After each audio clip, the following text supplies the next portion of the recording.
Hi, this is an experiment. I bought myself a selfie stick with a tripod, and just to vary things a bit, I'm going to shoot some videos here both inside the house and possibly again outside, and hoping that this works. I'm going to talk today, in the winter, as I've said before, largely because my wife likes to come down here because it's sunny and stuff. We come down here for 4 months of the year. We like coming down here. We like coming to California, to the States. We like the people here are very friendly. The community where we live, our neighbors are very helpful. We love it. And of course, being down here, I've been watching on TV the various debates of the presidential hopefuls, or at least the people who are involved in both the Republican primary and the Democratic Party primary. So I want to comment a little bit, I do want to occasionally make the sort of occasional political video. So what are my thoughts on these various candidates? Starting with let's start with the Democrats because there's only two of them. I think that Bernie Sanders is very irresponsible and very simplistic. And I think it would be a very bad thing if he were selected as, if he were voted in as president of the United States. And the reason I say that is because to him, everything is the fault of Wall Street, everything is the fault of big business, if only we strengthened the unions. But if you really listen to what he's saying, there's so much inconsistency. I watched him the other night, and he was saying that everyone in the States should have access to university education free of charge.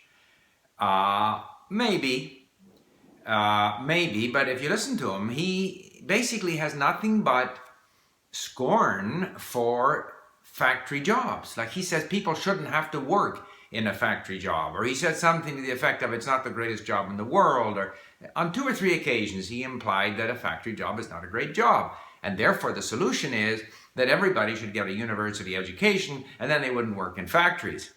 Well, the fact of the matter is that probably only 30 or 40% of jobs require a university education, even though parents would all like their kids to go to university. A lot of what kids do at university is largely a waste of time. There have been studies to show that they don't improve their ability to communicate, to use the language. They really don't learn an awful lot, especially in the humanities, which is a large part of why people go to university. So, I think that universities should be heavily subsidized, but I don't think they should be free of charge. And I don't think it's a panacea. And so I think just insofar as, and I think a lot of people, having worked not as a factory worker, but I've spent time working in factories, and many people actually enjoy those jobs because that is their social nexus. That's where they meet people. They do things that are meaningful. They become very expert in certain jobs, and that becomes their life. They're just as proud of that as he is of being a politician. So that's insofar as Sanders. I didn't appreciate his whole approach to that and his somewhat demagogic approach to social justice, as he calls it. With Hillary, I just think she's been involved. Again, I'm against this whole dynastic approach. Bill Clinton was there, so now we're going to get Hillary Clinton. And I just find, even in terms of her final comments, she twice, I think, made reference to the LGBT community. I have nothing against the LGBT community, but that's not an awful lot of people. That is, it might be a bit of a litmus test in terms of the tolerance of a society, but she seemed to emphasize her support for certain interest groups, the unions, the LGBT community, and so forth. And I felt that again was unnecessarily sort of narrowing her appeal and made me feel a little bit suspicious of just how much of a person with empathy for all different points of view she is. Moving on to the Republicans. In no particular order, I think Ben Carson, it's absolutely extraordinary. He says things that are completely off the wall. He ended his comments the other night by quoting Stalin, ascribing to him a comment that Stalin never made, So I don't take him very seriously. Rubio, in his final comment, said, everything is bad, we're losing our jobs, wrong is right, right is wrong, which is all unnecessarily alarmist. And then he said that we need to recognize that the rights that we enjoy in the Constitution don't come from the president, they come from our Creator. Well, first of all, nobody suggests, I haven't heard people say that the rights in the American Constitution come from the president. That's a bit of a straw man.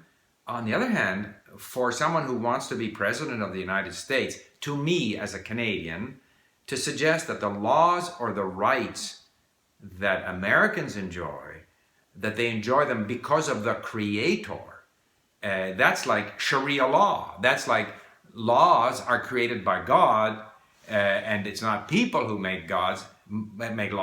My belief is all of our rights and laws are basically arrangements that we agree upon as a society. This is how we want to lead our lives. This is what we obligate people to do. This is what we allow people to do because we think this is a nice way to organize society. It's not something that is natural law, God-given law. The only thing natural is our general inclination to like reciprocity. And I think there's a bunch of reasons why reciprocity makes a lot of sense. Do unto others as you would do, have them do unto you.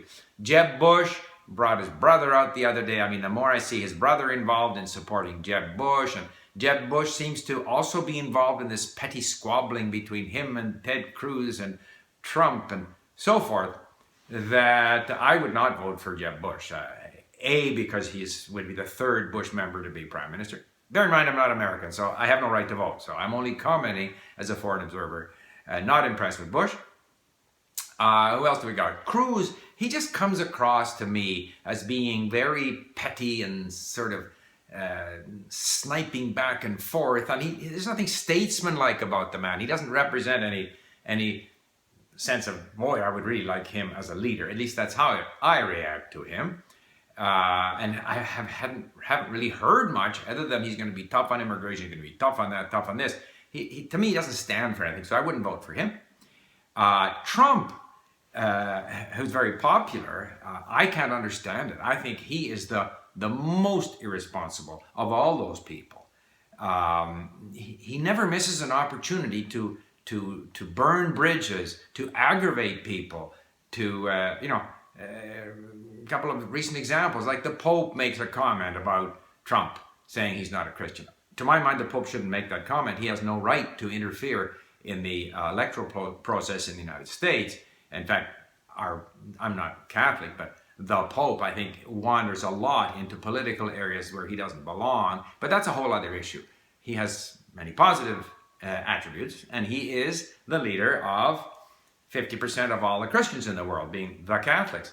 And so Trump, though, could have easily said, it's unfortunate that he said that, but don't inflame the situation. Similarly, I saw him today in a video clip saying that people should boycott Apple because Apple won't cooperate with the FBI on this issue of giving access to the iPhone used by a terrorist. Well, in fact, if you read about it, the situation is quite complicated. There are very good reasons for Apple to refuse the FBI access to the phone. There may be other reasons why they should, but it's complicated. It's not something that should be decided by someone who aspires to be president, whipping people up by saying, well, we'll boycott Apple. What's boycotting Apple? In other words, we will basically use strong-arm methods to achieve what we want. We will bully Apple, basically, is what he's saying. And that's kind of the approach that he takes to trade relations. The United States exists because it has relations with other countries, China, Japan, Mexico, and to just constantly say these people are ripping us off, as he says. I keep on expecting to hear that Canada is ripping them off too. It's so unnecessarily inflammatory. And I don't see the purpose. And he's saying, promising to do things that he won't be able to do. At the very least, he won't be able to do them by himself. And if he's burning bridges with everyone else, who's he going to do them with? How is he going to sit down with Mexico and arrive at some deal that's going to help control the flow of immigrants? Similarly with this whole Muslim thing, we'll ban all Muslims, whatever he says, until they're all checked. I mean, there's 1.5 billion Muslims in the world. They're not going to go away.